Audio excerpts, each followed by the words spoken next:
मन की एकाग्रता के लिए एक बार लंबे स्वर से ओम का उच्चारण करें।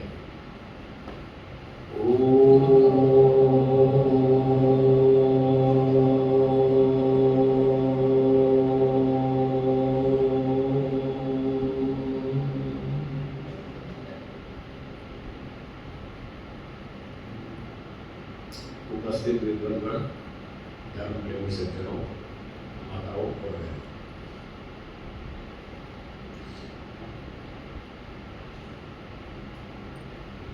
कल हमने न्याय दर्शन का पाठ आरंभ किया था।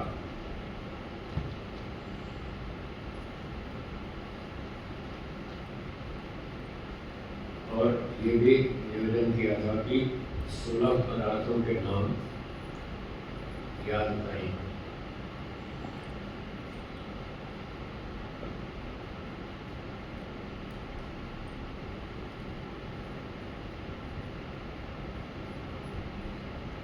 हम इनको बार बार दोहराते रहेंगे जिससे कि हमें ये 16 पदार्थ याद हो जाए।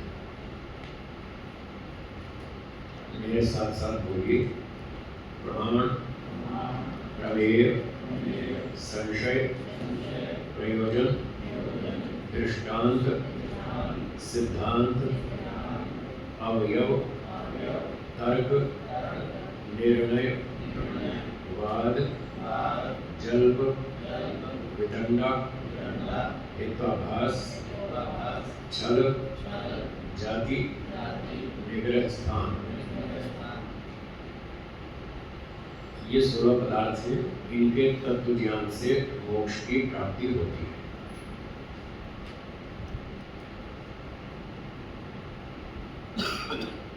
कल हमने इस सूत्र पर चर्चा की और ये समझने का प्रयास किया कि तत्व ज्ञान क्या है। इस प्रसंग में बताया था 4 प्रकार का ज्ञान होता है। कितने प्रकार का? 4। बोलिए। मिथ्या ज्ञान, संशय ज्ञान, शाब्दिक ज्ञान और तत्व ज्ञान। ये 4 प्रकार का ज्ञान होता है। मिथ्या ज्ञान मतलब अविद्या, भ्रांति, उससे हमारा बेड़ा पार नहीं होगा। दूसरा संशय, डाउट, वो भी गड़बड़ है, उससे भी गाड़ी नहीं चलती। तीसरा शाब्दिक ज्ञान है, ये ठीक है।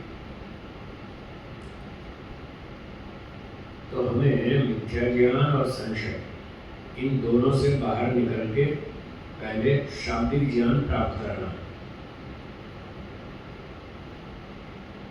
फिर शाब्दिक ज्ञान से चौथे नंबर पे तत्व ज्ञान में प्रवेश करना। जब तत्व ज्ञान प्राप्त होगा तब कल्याण होगा, उसके बिना नहीं।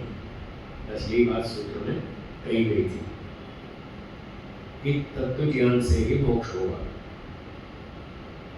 शाब्दिक ज्ञान से नहीं होगा। मोक्ष तो बहुत दूर की बात है, व्यवहार भी चेंज नहीं चलेगा शाब्दिक ज्ञान से।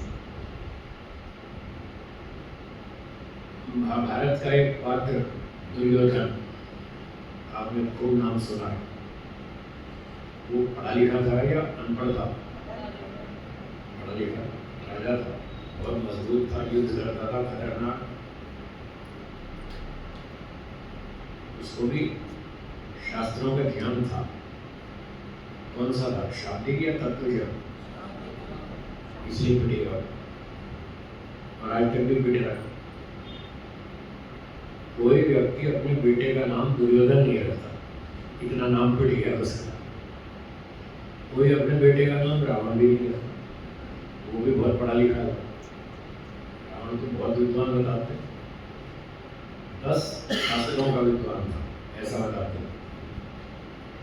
इतना पढ़ने लिखने के बाद भी आज तक उसको मार पड़ रही है। हर साल उसके पुतले जलते हैं अभी दशहरे पे। तो उसको शाब्दिक ज्ञान था, इसलिए मार खाई। श्री कृष्ण जी महाराज को तत्व ज्ञान था, श्री राम जी को तत्व ज्ञान था, इसलिए उनका बेड़ा पार हुआ और वो इतने आज तक सम्मानित हो रहे हैं। इसीलिए हो रहे हैं कि उन्होंने वास्तव में संसार को समझा। ठीक है, फिर धीरे धीरे आगे पुरुषार्थ करते रहे, आगे आगे फिर मोक्ष तक भी पहुँच गए। महर्षि दयानंद जी, महर्षि पतंजलि, महर्षि गौतम, महर्षि कणाद, बहुत सारे ऋषि, लाखों ऋषि पहुँच गए सब मोक्ष में। ये तत्व ज्ञान से पहुँचे। जब तक शाब्दिक ज्ञान रहेगा तब तक बेड़ा पार नहीं होगा। तो ये बात कल के सूत्र में बताई गई। अब दूसरे सूत्र की भूमिका के रूप में एक विद्यार्थी ने महर्षि गौतम जी से पूछा, क्या 16 पदार्थों का तत्व ज्ञान होने पर तत्काल मोक्ष हो जाएगा या कुछ और भी काम करना पड़ेगा? उसका प्रोसीजर, प्रक्रिया क्या है, मोक्ष की कैसे होगा? इस प्रश्न का उत्तर अगले सूत्र में। सूत्र 2 देखिए और बोलिए। दुख, जन्म, प्रवृत्ति, दोष, मिथ्या ज्ञानानाम, उत्तर उत्तर अपाये, तदनंतर अपायात, अपवर्ग।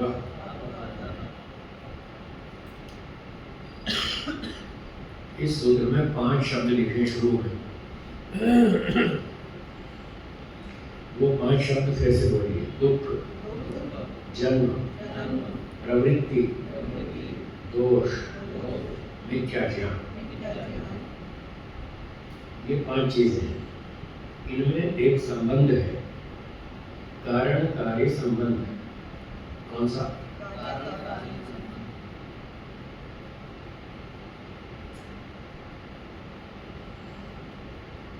दुख, सबसे पहला शब्द क्या है? दुख। ये दुख कार्य है, इसका कारण है अगला शब्द। दूसरा क्या है? दुख का कारण है जन्म लेना। कल भी मैंने बताया था, लोग पूछते भी जीवन में दुख क्यों आ रहा है, हम नहीं चाहते फिर भी आता है। लोग हम पर अन्याय करते हैं, झूठे आरोप लगाते हैं, लड़ाई झगड़ा करते हैं, हमारी संपत्ति छीन लेते हैं, हमें पागल कहते हैं, मूर्ख कहते हैं, पता नहीं क्या क्या आरोप लगाते हैं। ऐसा क्यों करते हैं? हमारे साथ अन्याय हो रहा है। हाँ हो रहा है। कि हमारे साथ अन्याय क्यों हो रहा है? उसका उत्तर इस सूत्र में, इस शब्द में। आपके साथ जो दुख हो रहा है, अन्याय हो रहा है, उसका कारण है जन्म लेना। दुख से अगला शब्द क्या है? आपने जन्म लिया, इसलिए आपके साथ अन्याय होगा होगा होगा। अन्याय से बचना हो तो गौतम महर्षि कह रहे हैं जन्म लेना बंद करो। आप जन्म लेना बंद करो, फिर कोई अन्याय कर दे, फिर मुझे कहना तेरा हमारी गारंटी। कोई आपको छू जाए फिर बोलना हमसे, देखो अब तो हमने जन्म भी लिया, अब भी लोग हमको तंग कर रहे हैं। फिर कोई तंग नहीं करेगा। तब तक तंग करेंगे, तब तक दुख देंगे, तब तक अन्याय करेंगे, जब तक आप जन्म लेंगे। तो ये बहुत बढ़िया सुंदर टेक्निकल बात बताई महर्षि गौतम जी ने। दुख का कारण ही जन्म लेना है। और आगे जन्म के बाद क्या शब्द? प्रवृत्ति। प्रवृत्ति शब्द का अर्थ यहाँ पर इस सूत्र में है सकाम कर्म। क्या अर्थ है? सकाम कर्म। दुख का कारण जन्म लेना, जन्म लेने का कारण सकाम कर्म करना। आपने हमने सकाम कर्म किए, इसलिए हमको जन्म मिला। जब तक आगे भी सकाम कर्म करते रहेंगे तब तक जन्म लेना पड़ेगा। जब तक जन्म लेंगे तब तक दुख भी आएगा। ये एक दूसरे के कारण है, 5 चीजें। दुख का कारण जन्म लेना, जन्म लेने का कारण सकाम कर्म करना, सकाम कर्म के कारण अगला शब्द क्या है? तो सकाम कर्म क्यों कर रहे हैं? इसलिए कि दोष है। दोष का मतलब राग द्वेष। राग द्वेष, काम, क्रोध, लोभ, ईर्ष्या, अभिमान, ये सारे के सारे दोष कहलाते हैं। तो जब तक व्यक्ति में दोष बने रहेंगे तब तक वो सकाम कर्म करेगा। जब तक सकाम कर्म करेगा तब तक जन्म मिलेगा, जब तक जन्म मिलेगा तब तक दुख आएंगे। ये सब कारणकारी संबंध है। और दोष का कारण आगे पांचवा शब्द है मिथ्या ज्ञान। मिथ्या ज्ञान भ्रांति अविद्या। राग द्वेष क्यों है? उसका कारण है मिथ्या ज्ञान। अविद्या, बहुत सारी अविद्या है जिसके कारण राग द्वेष काम क्रोध लोभ आदि दोष उत्पन्न होते हैं। तो ये 5 चीजों में कारण कार्य संबंध है। वैशेषिक दर्शन में महर्षि कणाद जी ने एक छोटा सा सूत्र बनाया, आप भी बोलिए। कारण अभावात् कार्य अभाव। इसका अर्थ है कारण को हटा देने से कार्य भी हट जाता है। बहुत सिंपल बात। अब ये लाइट पंखे चल रहे हैं, इसका कारण क्या है? बिजली, करंट सप्लाई मिल रही है तो चल रहे। अभी करंट सप्लाई बंद कर, सब बंद हो जाएगा। कारण को हटाते कार्य हट जाएगा। ठीक है, तो इन पांचों में जो कारण कार्य संबंध है उसको इस नियम से, कारण अभावात् कार्य अभाव, कारण को हटा दीजिए कार्य हट जाएगा। इसी नियम को यहाँ अगले शब्दों में कहा। सूत्र, इस सूत्र का आगे के शब्द है उत्तर उत्तर अपाये। उत्तर माने पीछे वाला, बाद वाला। पूर्व मतलब पहले वाला, उत्तर बाद वाला। तो 5 में सबसे अंतिम पांचवा कौन है? मिथ्या ज्ञान। तो पहले 5वें को हटाओ। उत्तर उत्तर, पिछला पिछला अपाये, हट जाने पर, पिछला पिछला हट जाने पर 5 में से जो पिछला है वो 5वां है, वो है मिथ्या ज्ञान। तो सबसे पहले मिथ्या ज्ञान को हटाएंगे। जब 5वां हट गया तो कितने बचे?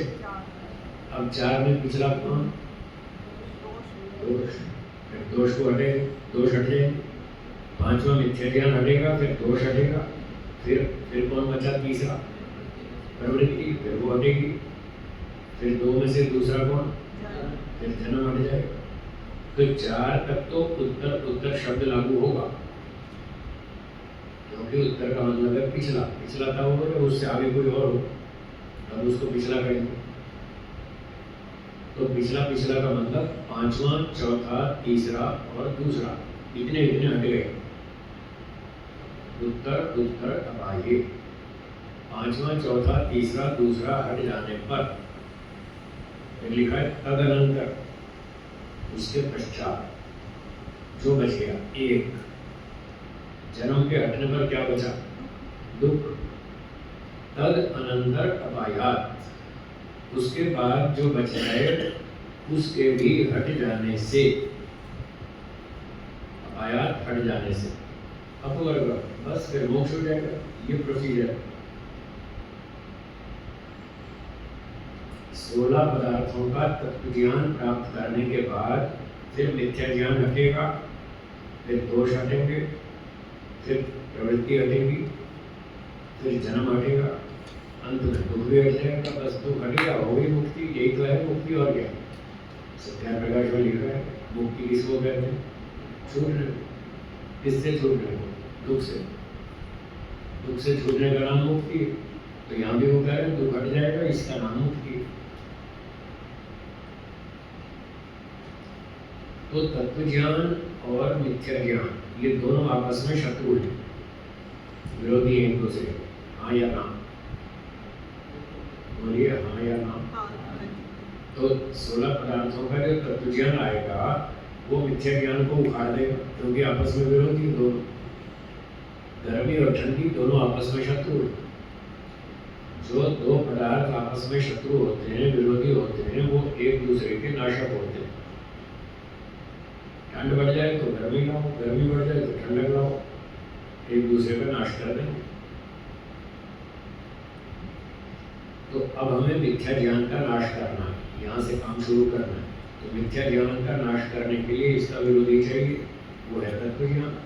इसलिए कहा 16 पदार्थों का तत्व ज्ञान प्राप्त करो, और उसके बाद ये प्रोसीजर चलेगा। 16 पदार्थों के तत्व ज्ञान से व्यक्ति के अंदर जो मिथ्या ज्ञान है वो हट जाएगा। मिथ्या ज्ञान हट जाएगा तो राग द्वेष भी हट जाएगा। राग द्वेष हट जाएगा तो सकाम कर्म छोड़ देगा। सकाम कर्म छोड़ देगा तो जन्म बंद हो जाएगा। जन्म बंद हो गया तो दुख से छूट गया, बस हो गई मुक्ति। ये रास्ता है। अब ये जो सकाम कर्म और निष्काम कर्म, ये दो शब्द प्रचलित हैं। मिथ्या ज्ञान तो आप समझिए, भ्रांति, अविद्या, और दोष भी आप जानते हैं, राग द्वेष काम क्रोध लोभ, ये भी आप जानते हैं।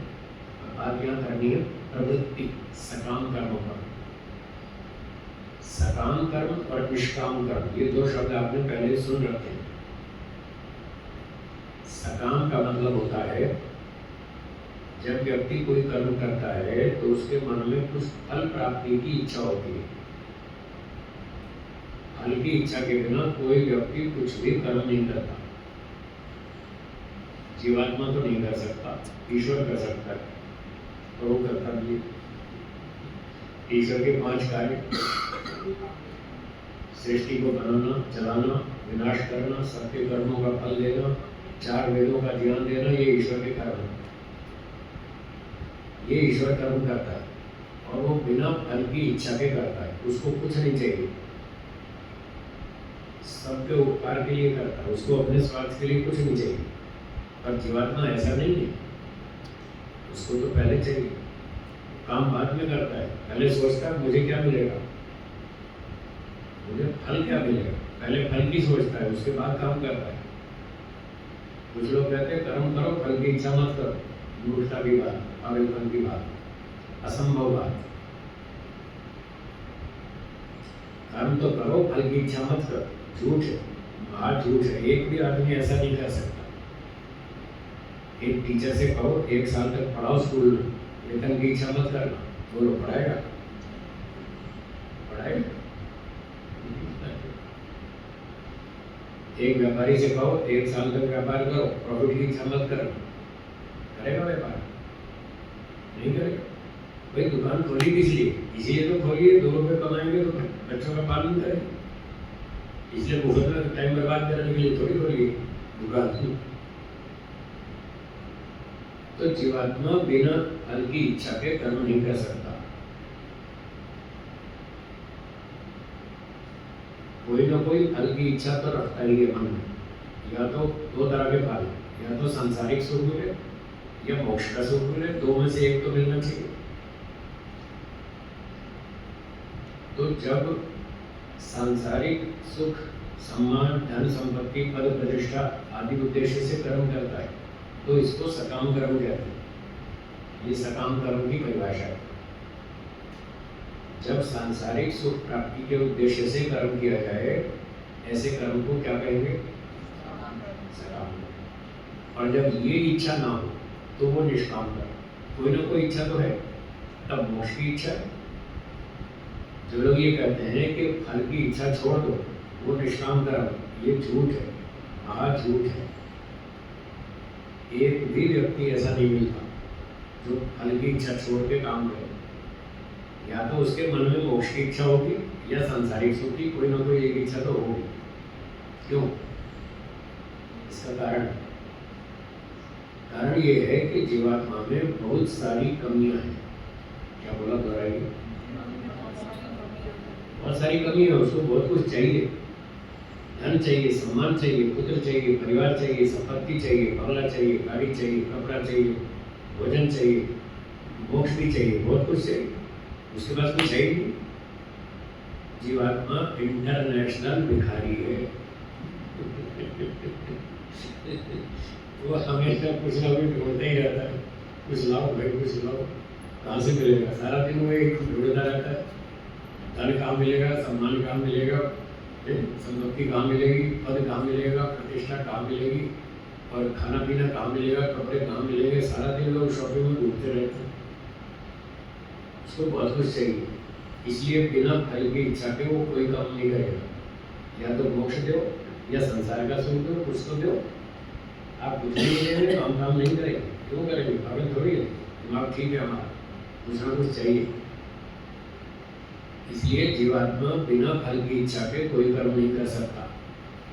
जब मोक्ष की इच्छा करके कर्म करता है तो वो निष्काम कर्म कहलाता है। निष्काम का अर्थ सांसारिक सुख की कामना से रहित। बोलिए, निष्काम का मतलब है सांसारिक सुख की कामना नहीं है, ना कि कोई भी कामना नहीं, ये गलत अर्थ है। कोई भी कामना नहीं है, वो ईश्वर पे लागू होता है। ईश्वर को कोई कामना नहीं है। वेद में लिखा है अकामो धीरो अमृता स्वयं लिखा है ना, देखो अकाम लिखा है। ईश्वर को कोई स्वार्थ की कामना नहीं है, परोपकार की तो है।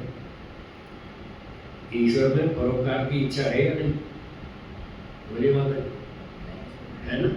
अभी तो संसार बना है, नहीं तो क्यों बना था? उसमें परोपकार की इच्छा है, स्वार्थ की नहीं है। इसलिए अथर्ववेद में लिखा है अकाम, उसमें कोई कामना नहीं, मतलब स्वार्थ की नहीं है। अकाम का अर्थ है स्वार्थ की कामना नहीं है, परोपकार की तो है। उपनिषद में लिखा है सो अकामयत इमा लोका नुसृजयति स सर्वम असृजत।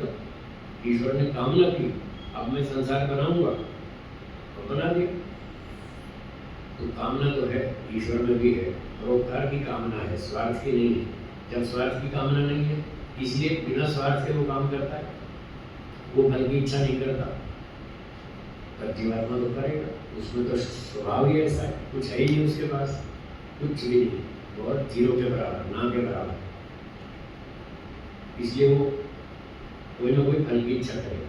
तो ये सकाम निष्काम की परिभाषा महर्षि दयानंद जी ने लिखी है, जिम्मेदारी भाष्य भूमिका में ये लिखी उन्होंने। तो जब व्यक्ति में राग द्वेष अविद्या आदि दोष होते हैं, तब वो सकाम कर्म करता है, संसार का सुख चाहता है, संसार के सुख की इच्छा करना। इसके पीछे राग द्वेष है, राग द्वेष के पीछे अविद्या है, मिथ्या ज्ञान है। क्या मिथ्या ज्ञान?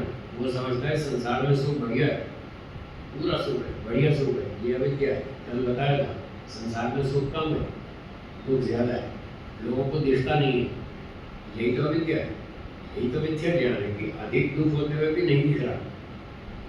और जब अधिक दुख है और अधिक दुख दिखने लग गया, वही तत्व ज्ञान।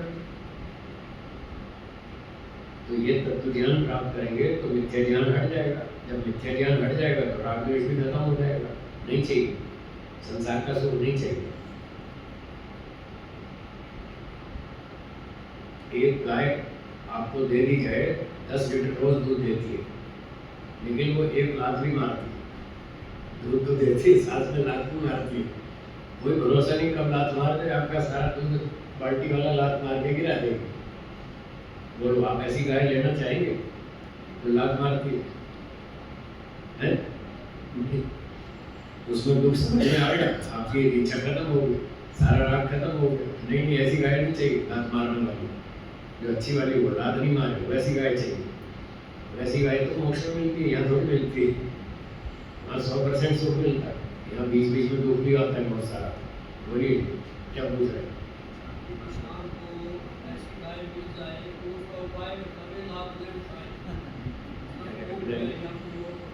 किसान जो उपाय ढूंढ लेता है वो रस्सी आती है उसके टांगों में बांध देता है ना।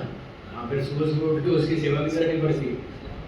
एक सुबह दूसरा आएगा, तीसरा आएगा, चौथा आएगा। यहाँ दुख की कमी थोड़ी।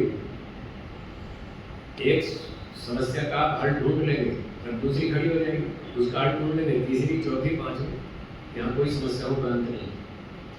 तो जब ये तत्व ज्ञान हो जाएगा कि यहाँ समस्याओं का अंत नहीं है, तब इससे वैराग्य होगा। अब देखिए इस सूत्र को मैं उलट के बोलता हूँ।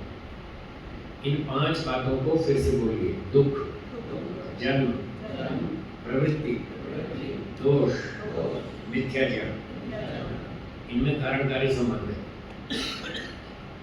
जब तत्व ज्ञान प्राप्त होगा तो मिथ्या ज्ञान का नाश कर देगा, वो उसका विरोधी। और मिथ्या ज्ञान के हटने पर राग द्वेष खत्म हो जाएंगे। जैसे मिथ्या ज्ञान राग द्वेष को उत्पन्न करता है, तो तत्व ज्ञान भी तो कुछ उत्पन्न करेगा। मिथ्या ज्ञान का तो नाश करेगा, और उत्पन्न क्या करेगा? वो राग द्वेष से विपरीत पदार्थ को उत्पन्न करेगा। राग द्वेष से विपरीत है वैराग्य। हाँ जी बोलिए, राग द्वेष से विपरीत क्या है? मिथ्या ज्ञान से राग द्वेष उत्पन्न होगा, तत्व ज्ञान से वैराग्य उत्पन्न होगा। हाँ या ना? अब राग द्वेष से सकाम कर्म हो रहे थे, तो वैराग्य से कौन से होंगे? निष्काम कर्म। सकाम कर्म से जन्म हो रहा था, तो निष्काम कर्म से क्या होगा? मोक्ष हो जाएगा। और जन्म होने पर दुख हो रहा था, और मोक्ष में क्या मिलेगा? सुख मिलेगा। बस बात खत्म होगी, और क्या चाहिए? दुख हट जाएगा, सुख मिल जाएगा। ये महर्षि गौतम जी बता रहे हैं। इस तरह से मोक्ष होगा, दुख भी हट जाएगा, सुख भी मिल जाएगा। कल हमने यही से बात शुरू की थी, आपको 100% सुख चाहिए, वो मोक्ष में मिलता है, यहाँ नहीं मिलता। आप 100% दुख से छूटना चाहते हैं, मोक्ष में छूट सकते हैं, यहाँ नहीं छूट सकते। यहाँ तो शरीर साथ जुड़ा है। संसार में हमारे साथ शरीर जुड़ा है, और शरीर प्रकृति से बना है, और प्रकृति में ढेरों दुख है। तो जब तक शरीर के साथ जुड़े रहेंगे तब तक दुख आएगा। इसलिए 100% दुख नहीं छूट पाएगा। दुख देने वाला जो कारण है शरीर, ये शरीर हमारे साथ जुड़ा हुआ है, इसलिए इसके कनेक्शन से दुख आएगा। भूख, प्यास, गर्मी, ठंडी, सर्दी, जुकाम, बुखार, आंधी, तूफान, बाढ़, भूकंप, टीबी, कैंसर, कोरोना, बोलिए कौन सा दुख कम है? अभी तो थोड़े ही गिनाए और बहुत सारी लिस्ट। ये सब दुख नहीं छोड़ने वाले। अगर शरीर धारण कर लिया, कुछ ना कुछ दुख आएगा, क्योंकि दुख का कारण ये जन्म। सूत्र के अनुसार दुख का कारण जन्म। हमने जन्म ले रखा, शरीर धारण कर रखा है, इसलिए दुख आएगा। तो इस प्रक्रिया को समझकर तत्व ज्ञान से वैराग्य होगा, वैराग्य से निष्काम कर्म होगा, निष्काम कर्म से मोक्ष होगा, और मोक्ष के बाद सुख मिलेगा। तो ये प्रक्रिया है मोक्ष तक जाने। ठीक, आगे चले। तो 16 पदार्थों में एक बार फिर से नाम दोहराते हैं। 16 पदार्थों के बोलिए: प्रमाण, प्रमेय, संशय, प्रयोजन, दृष्टांत, सिद्धांत, अवयव, तर्क, निर्णय, वाद, जल्प, वितंडा, हेत्वाभास, छल, जाति, निविरस्थान। ये 16 पदार्थ है। पहला पदार्थ कौन सा? अब प्रमाण के विषय में बात शुरू करेंगे। तीसरा सूत्र देखिए, बोलिए: प्रत्यक्ष, अनुमान, उपमान, शब्दाः, प्रमाणानि। 4 प्रकार के प्रमाण होते हैं। इस सूत्र में बताया 4 प्रकार के प्रमाण होते हैं। उनके नाम कैसे बोलिए? पहला प्रत्यक्ष, दूसरा अनुमान, तीसरा उपमान, और चौथा शब्द। ये 4 प्रकार के प्रमाण होते हैं। प्रमाण की परिभाषा बताई थी कल। जिस साधन से कोई वस्तु ठीक ठीक जानी जाए, उस साधन को प्रमाण कहते हैं। और ये भी बताया था प्रमाण प्रमेय आपस में बदलते रहते हैं। किसी घटना में कोई वस्तु प्रमाण है, अगली घटना में वो प्रमेय बन जाएगी, कभी प्रमिति बन जाएगी। तो प्रमाण प्रमेय भी बन जाता है, प्रमेय प्रमाण बन जाता है, प्रमाण प्रमिति बन जाता है, प्रमिति प्रमाण बन जाती है। ऐसे ही बदलते रहते हैं परिस्थिति के अनुसार। तो ये 4 प्रकार के प्रमाण हैं। एक एक की परिभाषा बताएंगे। चौथा सूत्र देखिए। अब 4 प्रमाणों में पहला है प्रत्यक्ष प्रमाण। इसकी परिभाषा सूत्र 4। बोलिए: इंद्रिय, अर्थ, सन्निकर्ष, उत्पन्नम, ज्ञानम, अव्यपदेश्यम, अव्यभिचारी, व्यवसायात्मकम, प्रत्यक्षम।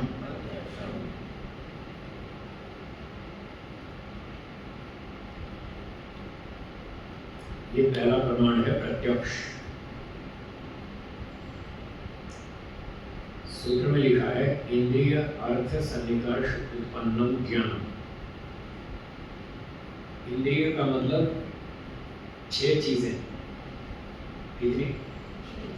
6। 5 इंद्रियां तो प्रसिद्ध हैं: आँख, नाक, कान, रसना और त्वचा। ठीक है।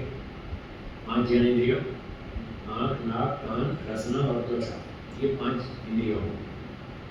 और छठी इंद्रिय है मन, वो अंदर काम करती है। छठी इंद्रिय, 5 इंद्रियां बाहर काम करती है शरीर से बाहर, और छठी इंद्रिय मन शरीर के अंदर काम करती है। अंग्रेजी वाले उसको सिक्स्थ सेंस कहते हैं। सिक्स्थ सेंस, छठी इंद्रिय वो मन है। तो सूत्रकार कह रहे हैं इंद्रिय अर्थ, अर्थ का मतलब उसका विषय, ऑब्जेक्ट। इंद्रियों का अपना अपना विषय है, वो फिक्स है, निर्धारित है। जैसे आँख है, ये एक ही रूप विषय को ग्रहण करेगी, रसगंध को नहीं। आँख से आप चख नहीं सकते, खट्टा मीठा कड़वा तीखा आँख से नहीं चख सकते, आँख से देख सकते हैं। लाल पीला नीला काला गोल चौकोर षटकोण अष्टभुज, कैसी शेप है, कैसा कलर है, कैसा डिजाइन है, इसको कहते हैं रूप गुण। ये आँख से जाना जाता है। तो जो रूप विषय है ये है अर्थ। आँख इंद्रिय और उसका विषय कौन सा? रूप। आगे बोलिए, आँख इंद्रिय और उसका विषय कौन सा? कान इंद्रिय, इसका विषय शब्द। नासिका इंद्रिय, इसका विषय गंध। रसना इंद्रिय, इसका विषय रस। और त्वचा इंद्रिय, इसका विषय स्पर्श। तो 5 इंद्रियां हैं, 5 विषय। तो अर्थ का मतलब विषय, इंद्रिय अर्थ। अगला शब्द है सन्निकर्ष, कनेक्शन। सन्निकर्ष मतलब कनेक्शन, संपर्क, संबंध। जब इंद्रियों का अपने अपने विषयों के साथ सन्निकर्ष होगा, संबंध होगा, कनेक्शन होगा, तब क्या होगा? उत्पन्नम ज्ञान, तब ज्ञान उत्पन्न होगा। आँख का रूप के साथ जब सन्निकर्ष होगा तो कुछ ना कुछ ज्ञान होगा। ये दरी है, ये बिस्तर है, ये टेबल है, ये सोफा है, ये कुर्सी है, ये घड़ी है। जब आँख का सन्निकर्ष होगा इन वस्तुओं से तो हमें उसकी जानकारी होगी। तो इतना अर्थ हो गया, इंद्रिय अर्थ सन्निकर्ष उत्पन्नम ज्ञान। यहाँ तक अर्थ हो गया, ठीक है? यहाँ तक साफ है, स्पष्ट है? तो अब कह रहे हैं ये जो इंद्रिय और अर्थ के सन्निकर्ष से जो ज्ञान उत्पन्न होता है वो प्रत्यक्ष होता है। अंतिम शब्द है सूत्र में प्रत्यक्षम। इंद्रियार्थ सन्निकर्षोत्पन्नम ज्ञानम प्रत्यक्षम। इंद्रिय और अर्थ के संबंध से जो ज्ञान उत्पन्न होता है वो प्रत्यक्ष प्रमाण है। 3 शब्द और बचे हैं सूत्र में। ये 3 शर्तें हैं। अगर ये 3 शर्तें पूरी होगी तो वो ज्ञान प्रत्यक्ष प्रमाण माना जाएगा, अन्यथा नहीं। ये 3 शर्तें पूरी होनी चाहिए। पहली शर्त है अव्यपदेश्यम। बोलिए, क्या शब्द बोला? अव्यपदेश्यम। जो ज्ञान इंद्रिय और अर्थ के सन्निकर्ष से उत्पन्न हो रहा है वो अव्यपदेश्यम होना चाहिए, व्यपदेश्यम नहीं होना चाहिए। व्यपदेश्यम मतलब शाब्दिक, व्यपदेश्यम मतलब बोलिए बोलिए, मैं ऐसे नाश्ता करके चुपचाप नहीं बैठने देता। बोलिए बोलिए। अब व्यपदेश्यम शाब्दिक। हाँ, बोलेंगे तो मुझे ध्यान में रहेगा कि कुछ सुन रहे नहीं तो मैं सोचूंगा सो गए। तो कई तो पीछे जाके बैठ जाते हैं और नींद लेते रहते, इसीलिए पीछे बैठते पता ना चले जाग रहे के सो रहे। मैं बुलवाता रहता हूँ जिससे कि आप सावधान रहें, ध्यान से सुने और विद्या आपके अंदर जाए, इसलिए बीच बीच में बुलवाता रहता हूँ। हाँ, व्यपदेश्यम का अर्थ क्या? शाब्दिक। और अव्यपदेश्यम शाब्दिक नहीं होना चाहिए, तब वो प्रत्यक्ष माना जाएगा, नहीं तो नहीं। शाब्दिक ज्ञान को प्रत्यक्ष प्रमाण नहीं समझ लेना, वो तो शब्द प्रमाण है, वो तो चौथा वाला प्रमाण, पहला थोड़ी है। इसका तात्पर्य ये है, इसको समझिए। जो वस्तु जिस इंद्रिय का विषय है, बोलिए, वह वस्तु उसी इंद्रिय से जानी जाए। यह है अव्यपदेश। जो वस्तु जिस इंद्रिय का विषय है उसी से जानी जाए तो प्रत्यक्ष माना जाएगा, और वो वस्तु है किसी और इंद्रिय का विषय, और जान लिया आपने किसी और इंद्रिय से, तो इंद्रियार्थसन्निकर्षोत्पन्नम तो है पर वो प्रत्यक्ष नहीं है, क्योंकि वो शाब्दिक ज्ञान है। जैसे उदाहरण के लिए मान लो सेक्टर 10 पंचकुला में एक बहुत बढ़िया मिठाई की दुकान, और कोई व्यक्ति वहां से वो मिठाई ले आया और उसने आपको बता दिया कि सेक्टर 10 से अग्रवाल स्वीट्स की बहुत बढ़िया देसी घी की मिठाइयों की दुकान है, मैं वहां से अभी अभी एक बढ़िया सी मिठाई लाया। आपको जानकारी होगी, हुई या नहीं हुई? अच्छी बढ़िया मिठाई 10 सेक्टर से मैं खरीद के लाया हूँ, आपको जानकारी हो गई। पर क्या ये मिठाई कान से सुनने की चीज है? रसना इंद्रिय से चखने की चीज है। मिठाई कौन सी इंद्रिय का विषय है? रसना का। और आपको ज्ञान किससे हुआ? तो ये प्रत्यक्ष नहीं है।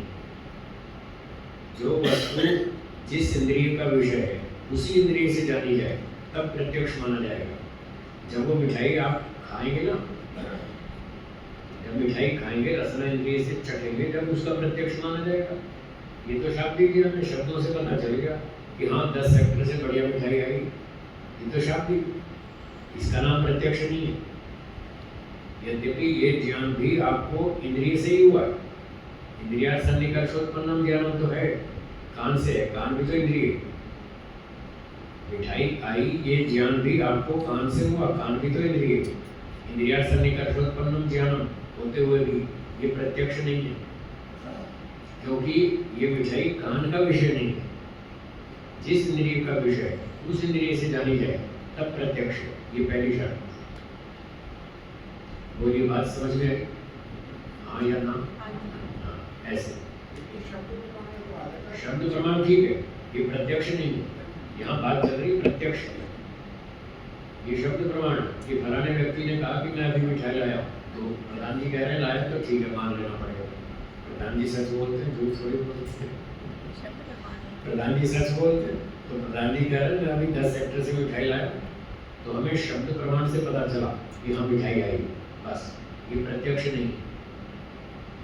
जब मिठाई चखेंगे, उसका स्वाद आएगा, टेस्ट आएगा, तब पता चलेगा मिठाई कैसी। वो जो ज्ञान होगा वो इंद्रियार्थसन्निकर्षोत्पन्नम ज्ञानम, वो प्रत्यक्षम होगा, वो शाब्दिक नहीं है। तो ये पहली शर्त है कि शाब्दिक ज्ञान नहीं होना चाहिए।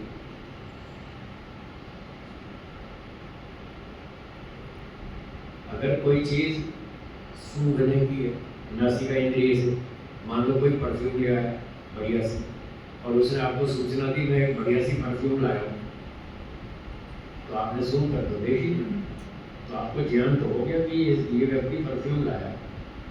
ये ज्ञान प्रत्यक्ष है, कौन सा है? वो व्यक्ति परफ्यूम लाया, आपने सूंघ कर नहीं देखी, कान से सुन लिया कि ये व्यक्ति परफ्यूम लाया अच्छी वाली, तो ये कौन सा ज्ञान है? ये शाब्दिक ज्ञान है। शब्दों से पता चला कि ये व्यक्ति परफ्यूम लाया। जब आप नाक से स्वयं सूंघेंगे तब वो प्रत्यक्ष होगा कि इस परफ्यूम की खुशबू कैसी है, तब प्रत्यक्ष होगा, नहीं तो तब तक वो शाब्दिक ज्ञान। ठीक है, क्लियर हो गया ना? तो ये पहली शर्त थी, शाब्दिक ज्ञान नहीं होना चाहिए, प्रत्यक्ष इंद्रियार्थसन्निकर्षोत्पन्नम ही होना चाहिए, तब वो प्रत्यक्ष माना जाएगा। इस शब्द का एक और दूसरा अर्थ भी है, अव्यपदेश्यम। इसका दूसरा अर्थ है कि जब कोई इंद्रिय से ज्ञान होता है तो उसमें शब्दों की जरूरत नहीं होती, बिना शब्दों के होता है। जैसे एक उदाहरण, एक छोटा बच्चा है 2 महीने का, उसकी माँ ने उंगली पर थोड़ी सी शहद लगाई और बच्चे को चटा दी। बच्चे को बहुत अच्छे लगा, मजा आ गया, मीठा है। उसको ज्ञान हुआ कि नहीं? शहद का ज्ञान हुआ ना, इंद्रिय से हुआ ना, रसना इंद्रिय से। अब वो रसना का विषय शहद, तो रसना इंद्रिय का विषय है, रसना इंद्रिय से उसको शहद का ज्ञान हो गया, ये उसका प्रत्यक्ष है, और शब्द का कुछ नहीं पता उसको। इस वस्तु को शहद कहते हैं, उसको नहीं मालूम, इसका स्वाद मीठा है, उसको नहीं मालूम, फिर भी वो प्रत्यक्ष है। बस ये कहना चाहते हैं कि जो प्रत्यक्ष अनुभूति होती है उसमें शब्दों की कोई आवश्यकता नहीं है, वो बिना शब्दों के होती है। बाद में कोई शब्द भी सुना दे तो कोई मुसीबत नहीं, कोई बात नहीं, सुना दो, पर वो प्रत्यक्ष में जरूरी नहीं है। आप कहीं पार्टी में गए, अच्छा कोई ड्रिंक था मीठा पीने का, शब्द आपने पी लिया, आपको प्रत्यक्ष हो गया, नाम का पता ही नहीं, भैया कौन सा ड्रिंक है, कौन से फल का जूस है, पता ही नहीं ना, सही, पर आपको प्रत्यक्ष तो हो ही गया, स्वाद तो पता लग ही गया ना, कैसा है, अच्छा है, बढ़िया, टेस्टी है। तो ये अव्यपदेश्यम का दूसरा अर्थ है।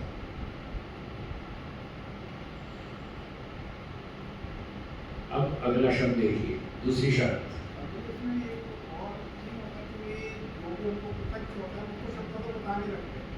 वो शब्दों में आप बाद में बताएंगे, बता सकते हैं।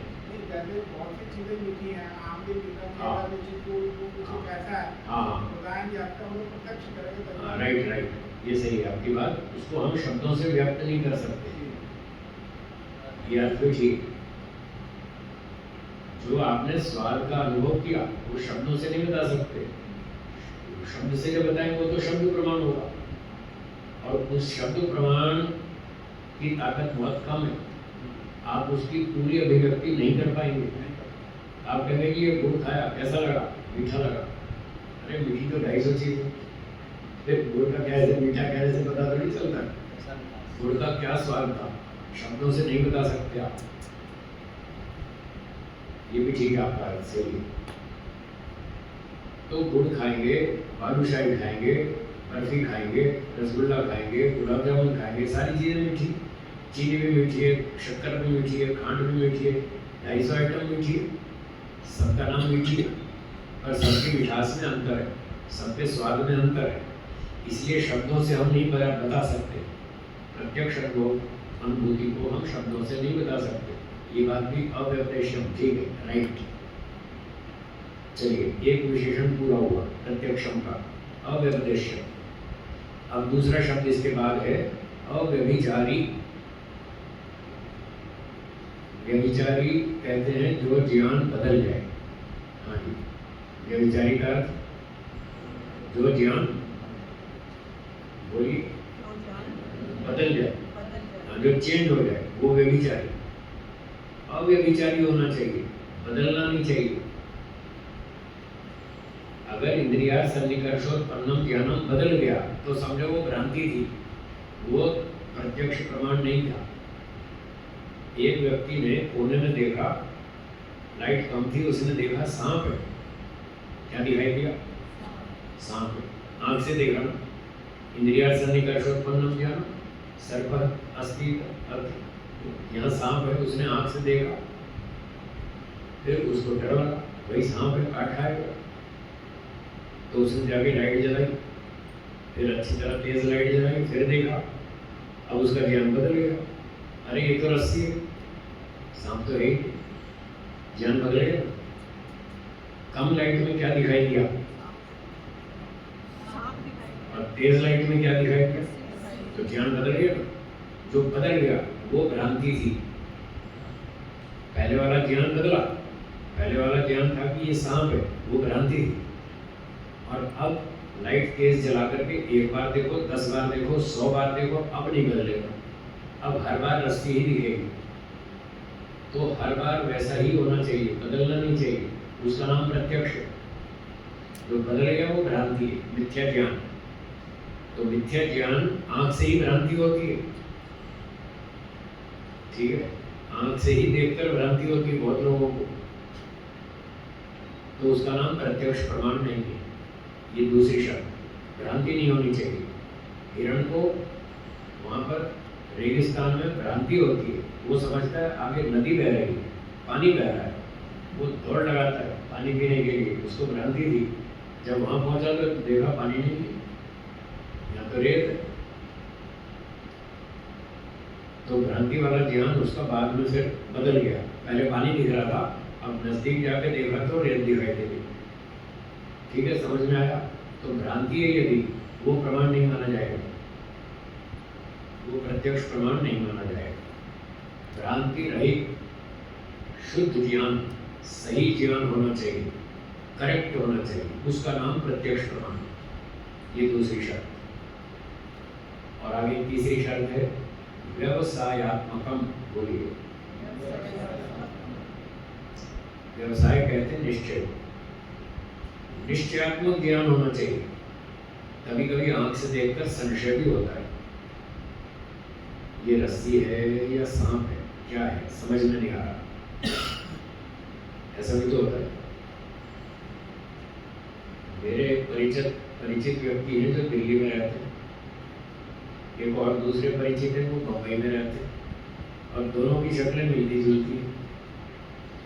अगर मैं 50 फुट दूर से देखूं तो संशय होता है कि दिल्ली वाले हैं कि बम्बई वाले, कौन समझा, उनकी शक्लें दोनों की मिलती। तो दूरी से देखेंगे तो संशय होता है, फिर नज़दीक जाकर देखेंगे तो पता चलता है कि ये तो दिल्ली वाले, ये बम्बई वाले नहीं, अथवा ये बम्बई वाले हैं, दिल्ली वाले नहीं, तब कन्फर्म होता है।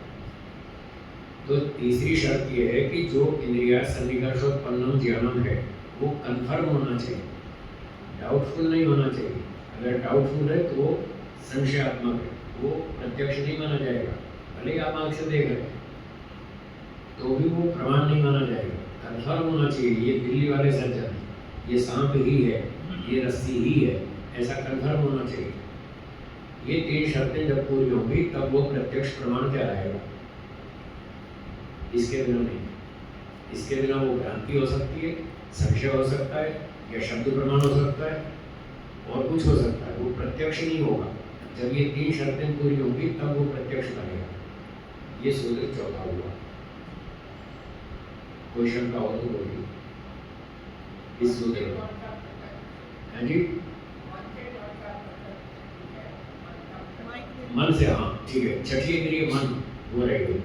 तो 5 इंद्रियों से 5 विषयों के साथ जब सन्निकर्ष होगा तो हमें उसका बाह्य प्रत्यक्ष होगा। इंद्रियां बाहर काम करती है शरीर से। अब छठी इंद्रिय है मन, वो अंदर काम करती है। तो मन तो हो गई इंद्रिय, और उसका अर्थ है सुख दुख। हाँ, मन का विषय क्या है? सुख दुख। सुख दुख की अनुभूति मन से होती है, आँख से नहीं। आँख से तो कलर दिखता है, शेप दिखती है, डिजाइन दिखता है, सुख दुख का पता नहीं चलता। सुख दुख तो मन से होता है, अंदर से। इंद्रिय तो अपने रूप रस गंध आदि विषय का ज्ञान कराएगी, सुख दुख का ज्ञान इंद्रिय नहीं कराएगी, वो मन कराएगा। मन का विषय है सुख दुख। एक बच्चे को टिंडे दे दो खाने को, ऐसे नाक चिढ़ाएगा, ये कोई सब्जी है खाने की? टिंडे, ये कोई सब्जी है? आलू लाओ, आलू सब बच्चे खाते हैं, खुश होकर खाते हैं। टिंडे नहीं खाएंगे, शलगम नहीं खाएंगे, गाजर नहीं खाएंगे, मूली नहीं खाएंगे, ये चीज़ें नहीं खाएंगे, नाक चिढ़ाते। और ये गाजर, मूली, शलगम, टिंडे ये बड़ी उम्र वाले शौक से खाते हैं। घिया, तोरी, टिंडा ये सब बड़े शौक से खाते हैं। बच्चे नखरे करते हैं, बच्चों को वही सब्जी खाने में दुख होता है, और बड़े लोग खुश होकर खाते हैं। सब्जी तो वही, और मन का अंतर, विचारों का अंतर। बच्चे का विचार है कि कोई सब्जी खाने की, तो जब खाना है तो अच्छी चीज खाओ, ये क्या घास फूस खिलाते हो उनको? उनका विचार ऐसा है, इसलिए उनको दुख होता है टिंडे तोड़ी घिया खाने में। और बड़े लोग समझते हैं ये हेल्थ के लिए बहुत अच्छा है, इसमें बहुत सारे विटामिन होते हैं, और ये स्वास्थ्य के लिए अच्छा है, पाचन में अच्छा है, और जल्दी पच जाता है, हल्की सब्जी है। हमारी उम्र के लिए पाचन शक्ति कम है तो हमको ज़्यादा सूटेबल है, वो खुश होकर के खाते हैं। तो सुख दुख तो मन का विषय है। तो छठी इंद्रिय है मन, और उसका अर्थ है सुख और दुख। जब मन का सुख दुख से सन्निकर्ष होता है तो उसकी अनुभूति होती है, वो अंदर से होती है, वो प्रत्यक्ष है। ये आंतरिक प्रत्यक्ष कहलाता है। और इसी तरह से और भी कई सूक्ष्म पदार्थ हैं जिनकी अनुभूति बाह्य इंद्रियों से नहीं हो सकती, वो अंदर से होती है। वो जो आंतरिक अनुभूति मन से होती है वो आंतरिक प्रत्यक्ष है।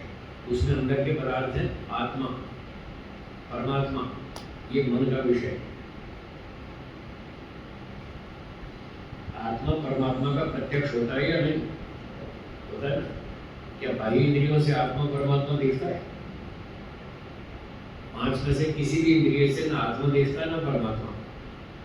उसकी अनुभूति अंदर से, मन से होती है, तो वो आंतरिक प्रत्यक्ष कहलाएगा। इस सूत्र में बाह्य प्रत्यक्ष और आंतरिक प्रत्यक्ष दोनों की परिभाषा है। 5 इंद्रियों से बाह्य प्रत्यक्ष, मन 6ठी इंद्रिय से आंतरिक प्रत्यक्ष। आत्मा परमात्मा का प्रत्यक्ष भी मन से होता है।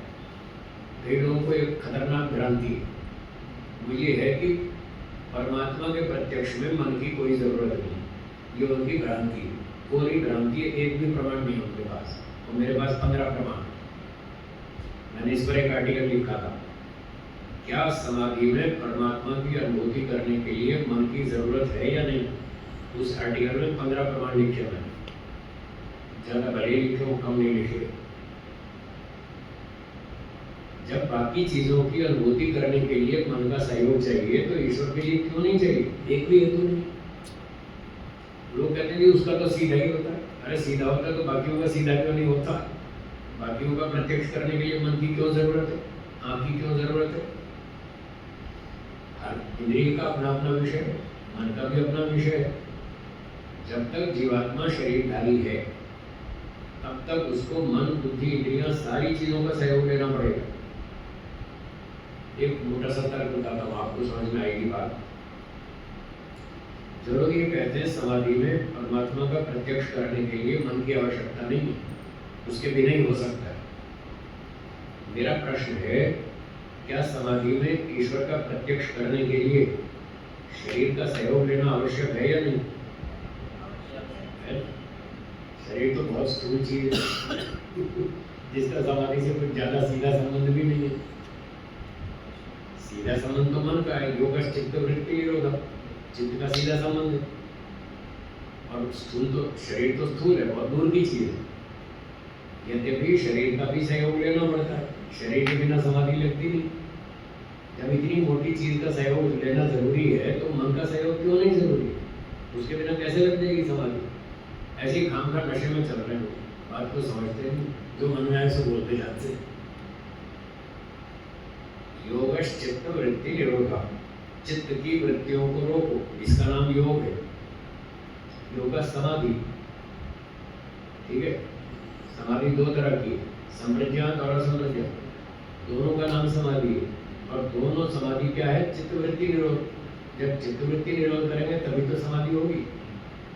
तो चित्त इन्वॉल्व कैसे नहीं होगा? कोई भी समाधि हो, दोनों में चित्त इन्वॉल्व होगा, दोनों में चित्त की सहायता चाहिए।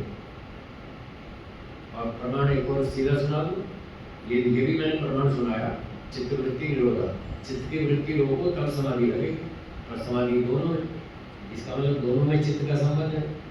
समाधि में एक स्टेज आके आ जाती है कि व्यक्ति को अपना भी अनुभव नहीं रहता, मन भी उसमें काम नहीं कर पाता, चित्त में कुछ नहीं कर पाता। नहीं बस चित्त, क्या बोल देना, देखिए संप्रज्ञात समाधि में चित्त की आवश्यकता है या नहीं? तो असंप्रज्ञात में क्यों नहीं है? उसके बिना वो कैसे काम करेगा? क्या जीवात्मा बिना साधन के काम करता है? प्रारंभ में तो है, तो ये साधन ही तो है ना चित्त। तो चित्त के बिना कैसे सब अनुभूति कैसे करेगा? अगर परमात्मा की अनुभूति बिना चित्त के हो सकती है तो आत्मा की अनुभूति क्यों नहीं हो सकती? दोनों चेतन है, दोनों निराकार है, आत्मा की भी हो जानी चाहिए। फिर आत्मा की अनुभूति में तो आप चित्त की जरूरत मान रहे हैं। तो इसको बोलते हैं अर्ध जड़तीय न्याय। क्या बोलते हैं? बोलिए, अर्ध जड़तीय न्याय। थोड़ा कठिन शब्द है, कोई बात नहीं, बोलेंगे तो अभ्यास होगा ना। बोलिए, अर्ध जड़तीय न्याय। अर्ध जड़तीय न्याय, आधी बात स्वीकार करना, आधी नहीं करना, इसको अर्ध जड़तीय न्याय कहते हैं। इसके पीछे घटना है, इस न्याय के पीछे घटना है। तो घटना ये है, एक आदमी घोड़ी रखता था, घोड़ी पे सवारी करता था। अब घोड़ी जो है बेचारी बूढ़ी हो गई, अब वो इतनी तेज नहीं दौड़ती थी, उसने सोचा चलो घोड़ी बूढ़ी हो गई, इसको बेच डालते हैं। तो उसने घोड़ी को अच्छी तरह नहलाया धुलाया, साफ सुथरा किया, और जो उसकी लगाम होती है वो भी अच्छी तरह लाल पॉलिश करके चमका दी, और बेचने के लिए पहुंच गया बाजार में। बोला भाई घोड़ी ले लो, घोड़ी ले लो। एक ग्राहक आया, उसने देखा घोड़ी तो बूढ़ी हो गई। तो विक्रेता से उसने कहा साहब घोड़ी तो आपकी बूढ़ी हो गई। बोला हाँ आधी बूढ़ी हुई है। क्या बोला? आधी बूढ़ी। किसी को बोलते अर्ध जरती, जरा माने बुढ़ापा, जरा अवस्था बुढ़ापा अवस्था, वृद्धावस्था उसको जरा बोलते। तो अर्ध जरती है घोड़ी, आधी बुढ़ी हुई, इस तरह से बोलना। जबकि आधी बुढ़ी होती है क्या? घोड़ी तो बूढ़ी हो गई, लगाम उसकी लाल लाल कर दी, चमका दी। वो कहता देखो लगाम, इसकी लगाम तो बहुत बढ़िया है, चमक तो रही है लाल लाल, फिर क्यों कहते बूढ़ी हो गई, आधी बूढ़ी हुई। तो ये उचित नहीं है। यानी व्यक्ति उस बात को पूरा स्वीकार नहीं करता, आधा स्वीकार करता है, ये गलत, ये अन्याय है। तो शास्त्र का नियम ये है, जब तक आत्मा शरीरधारी है तब तक उसको कुछ भी करना हो बिना साधनों के नहीं कर सकता।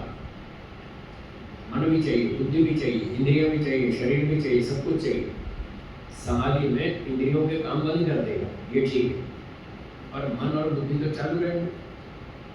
दृश्यते तु अग्रेया बुद्ध्या, ये और प्रमाण सुनिए। परमात्मा जो है अग्रेया बुद्ध्या दृश्यते, सूक्ष्म बुद्धि से जाना जाता है। देखो बुद्धि का सहयोग दिखा तो है, सीधा सीधा प्रमाण। दृश्यते तु अग्रेया बुद्ध्या, ये उपनिषद का वचन है, और शायद व्यास भाष्य में भी होगा। व्यास भाष्य में बहुत जगह पर ऐसी बात आती है। तो बिना साधन के कोई साध्य की सिद्धि नहीं होती। जब आत्मा मुक्ति में चला जाएगा तब ये साधन यही छोड़ देगा। शरीर, मन, बुद्धि, इंद्रिय, सूक्ष्म शरीर, स्थूल शरीर सब यही छोड़ देगा। मुक्ति में ईश्वर की शक्ति से काम करेगा। क्या बोला? मुक्ति में ईश्वर की शक्ति से, संसार में प्रकृति की शक्ति से। बिना दोनों की शक्ति के तो पत्थर की तरह बेहोश हो जाए, पढ़ने में बेहोश पड़ा रहता है। ना उस समय प्रकृति की सही शक्ति का सहयोग मिलेगा, न ईश्वर का। उस समय दोनों हट गए, इसलिए बेहोश हो गया। तो जब आत्मा मन बुद्धि को छोड़ देगा तो बेहोश हो जाएगा। यहाँ शरीर, स्थूल शरीर छूटने पर, मृत्यु होने पर भी आत्मा बेहोश हो जाता है। उसको कुछ पता नहीं अब मुझे कहाँ जाना है। ईश्वर उसको उठा ले जाएगा जहाँ उसको अगला जन्म देना।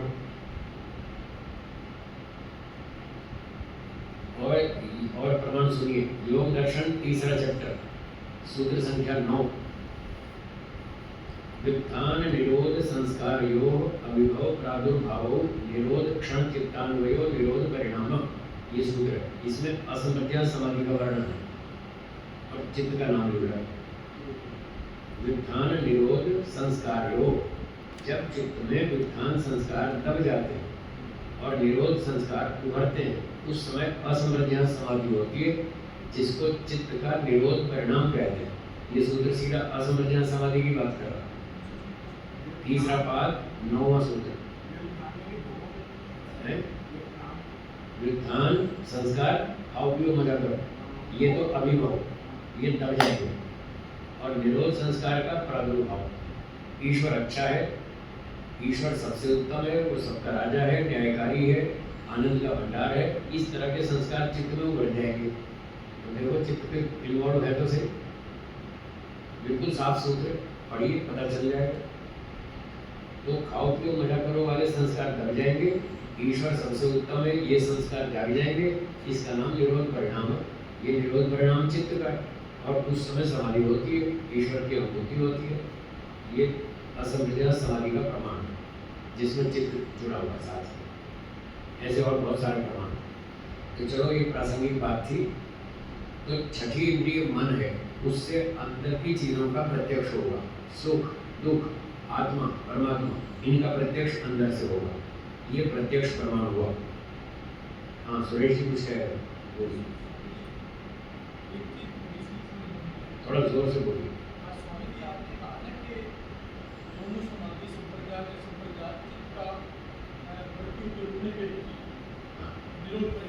हाँ जी, तो एक को तो हम विवेकानंद मानते हैं, दूसरे को निरोध, थोड़ा सा आवाज कम सुनाई दे रही है, थोड़ा सा आगे आ जाइए।